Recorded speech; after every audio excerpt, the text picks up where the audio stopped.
Welcome. And the question today from Lucas Day 88 is: truck drivers, what's a creepy story you've got from the middle of nowhere? Hi, this is Derek.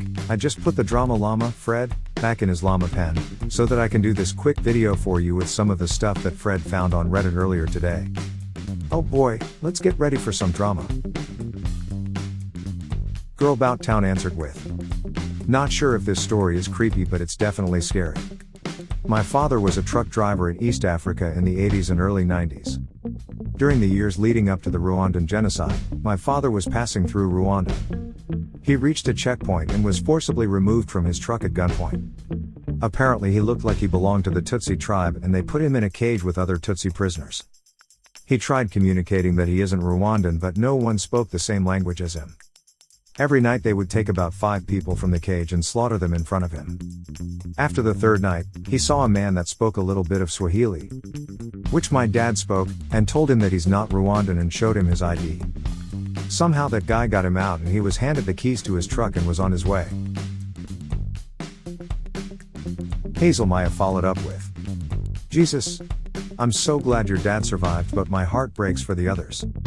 I bet he had some major trauma from seeing people killed in front of him. I Collect the Dead answered with: I was driving through eastern Washington on some state roads. There were no rest stops or cities, but I had done the route enough to know. There were these massive dirt areas every 40 miles where you could park safely away from the road. I decided to call it a night and closed my blinds and laid down to watch something on my phone. After roughly an hour, I hear someone try to open the driver's side door. I haven't heard any vehicles on the road the whole time I'm parked, but I get up to peek out the curtains. As I'm looking out into the blackness of the driver's side window, I hear them try the passenger side door. I peek down from the top of the curtain but can't see anything, so I start the truck and kick on the lights. I'm fairly freaked out at this point, so I'm still not opening the curtains but peeking through gaps. Nobody is standing near either of my doors or parked within sight line. I take a deep breath and close the sleeper curtains too. Because for some reason that's going to make things better, right? After laying back down and convincing myself that something blew against the truck and it only sounded like the doors. It was fairly windy outside and a lot of flat ground. I hear what sounds like someone trying to pry open the vents on the sleeper. The door handles start clicking again and the truck starts shifting like someone is climbing on it. I hit the little alarm button in the sleeper hoping to spook them off, but it does nothing but add to the noise of door handles, fingers tapping on windows and chassis, and the hiss of air coming out of the suspension. Then suddenly it stops. A few moments where I can only hear myself breathing and my heart pounding before I hear another truck approach and then drive by. I spent the next few hours waiting for whatever it was to come back, but it never did. In the morning I couldn't find any footprints or damage to my truck, but on every window were tiny human-looking handprints. Like a toddler had licked their hand and stuck it to my window over and over. Dreamtime Meme Time followed up with: I was living in my car for a time and had a missing window that I patched with a trash bag. I was asleep in the back, and then woke up to hear someone tapping the windows and trying the doors. I hoped and prayed for them to leave and things got quiet. Then the effing junkie ripped off the trash bag, tried to climb in, and got the ever-loving F stomped out of his head against the door frame. He ran off into the night. I wiped up the blood, repatched the window. And as you know, there are always two sides to every story, so. Hey Max16 chimed in with: so here I am just trying to innocently break into an empty car at night when all of a sudden these ghost feet come out of nowhere and start hitting me in the face. Nearly pooped my pants as I ran away. 3 Koalas answered with: driving through an abandoned section of Baltimore at 3 in the morning. My CB radio turned itself on and crackled for a bit. Out of nowhere some voice over the radio said in a deep southern drawl, "I ain't got no panties on." I could see up and down the interstate for miles and saw not one set of headlights. Jason Bones followed up with: that was Fred, he just wanted you to know he didn't have no panties on. Honestly, though, I have no idea why or when that started, but I've heard it for over 26 years. Leave the CB on, and you will hear it at least once a day. Always a southern drawl, and always said in a harsh whisper. Screw Lucy answered with: My dad drove a truck between Edinburgh and London and tells this story often. He was driving down the motorway and looked to his right. Saw a woman with a Miss Trunchbull bun, as he describes it, staring at him with a terrified expression from a car next to him. Before he really knows how to react, the car pulls off at the next exit and my dad, although shaken, carries on. About half an hour later, a different car with a different driver pulls alongside my dad. With the same woman in the passenger seat, with the same expression on her face. My dad thinks F this. And plans to pull into the next services to report as even if it's nothing. Or a misunderstanding, better to be safe than sorry, right? Anyway, the car disappears before he can get any details, plates, etc. And he thinks there is no point calling the police with no details, so he carries on driving. Literally about 4 hours later, almost in London, yet another car pulls alongside him. With the same woman, same Miss Trunchbull hair. Same terrified expression, except this time she appears to be screaming at my dad through the window. So my dad pulls over into a lay-by and calls the police. Apparently they have received 3 other calls about the same woman, car in the same area in the last few minutes. It is unfortunately anticlimactic as he never heard anything more about it. But he didn't see her again, and although he kept an eye on the news, didn't see anything about it. Hopefully it's just a giant coincidence. Who knows? 2 Rio 2 followed up with. The repeating nature of this one reminds me of one weird story back when I was in high school. It was summer and my dad's birthday, so we drove to a casino 2 hours away to watch a boxing match with my uncle. It finishes and we drive back the same night. We're nearing a canyon with no phone reception. So we call my mom and tell her we'll be home soon. Canyon usually takes about 30 minutes with no traffic. It's around midnight. So we entered the canyon and we're all pretty tired. To keep us talking, we start telling stories, most of them creepy stories. This goes on for a while and it feels like time is passing in a haze. We pass this butte in the canyon and suddenly I get deja vu. I'm convinced we already passed that before. All of us have driven this canyon 100 times and know the layout. We keep talking, and then we pass the same butte again.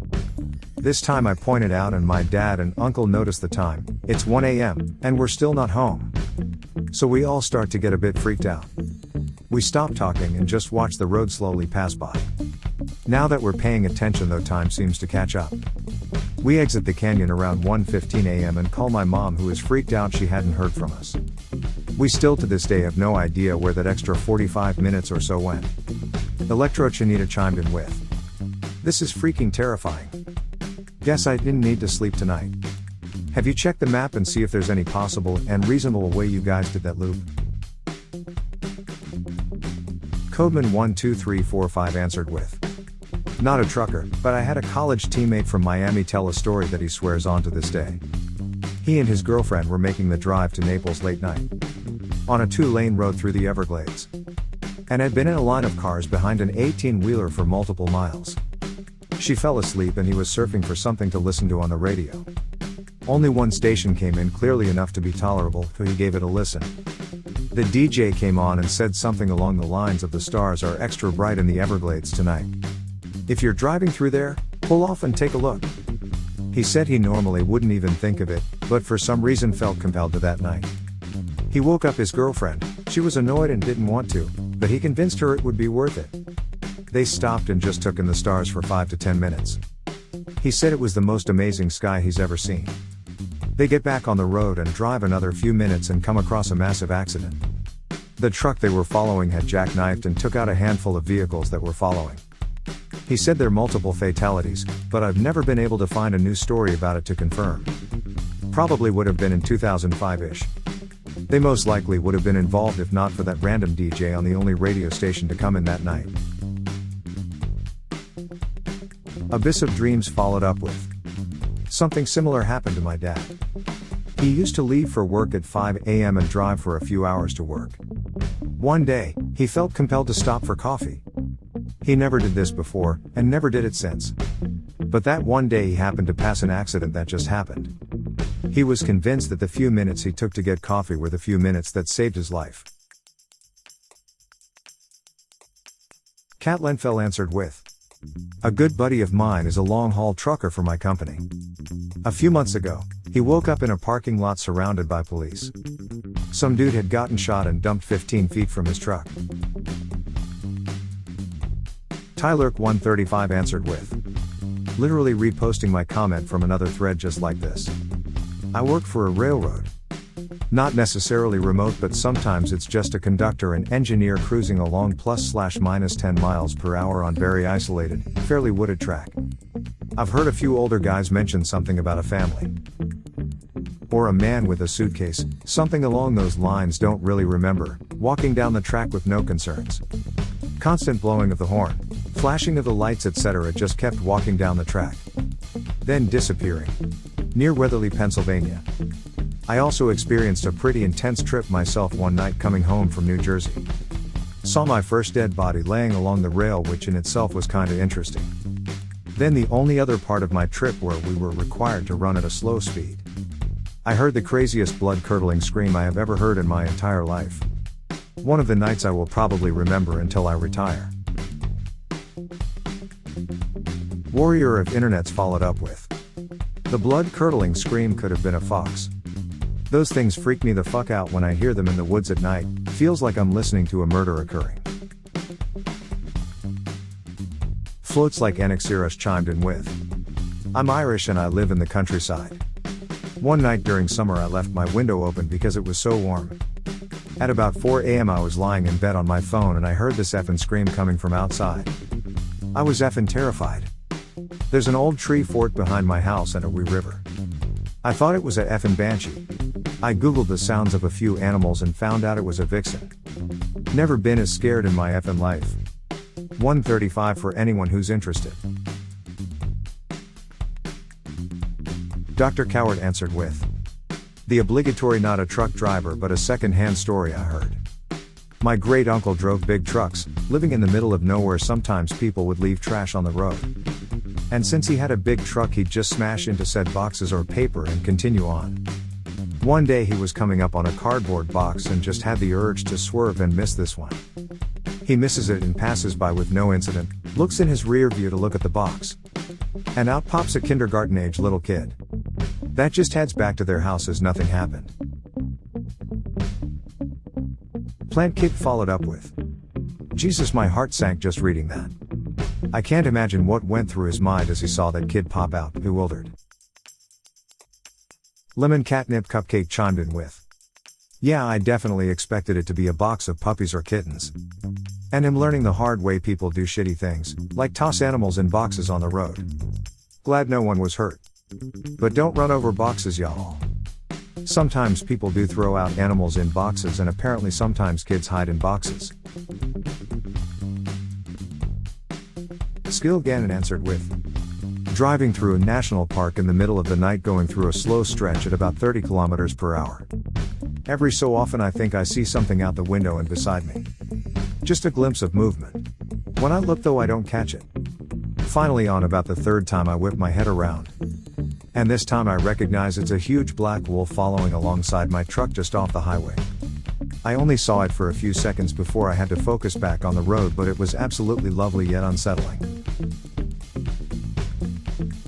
Penguin Pride 87 followed up with, I'm gonna say what everyone else here will. Black dog phenomenon. Unless you know for sure it was actually a black wolf. It means you need to pull over and get some sleep 5 minutes ago. MDP 928 answered with, years ago I read an answer on a thread with this question. About a guy who was riding with his truck driver father as a child. They were in the middle of nowhere and they were coming up on a person laying in the road with no one else around, no cars, etc. His dad blew the horn, they didn't move, he blew it again as he got closer. They didn't move, he told his son to put his head down and cover his eyes, and he ran the person over. When they looked back, a bunch of people who were previously hiding were running out of the woods.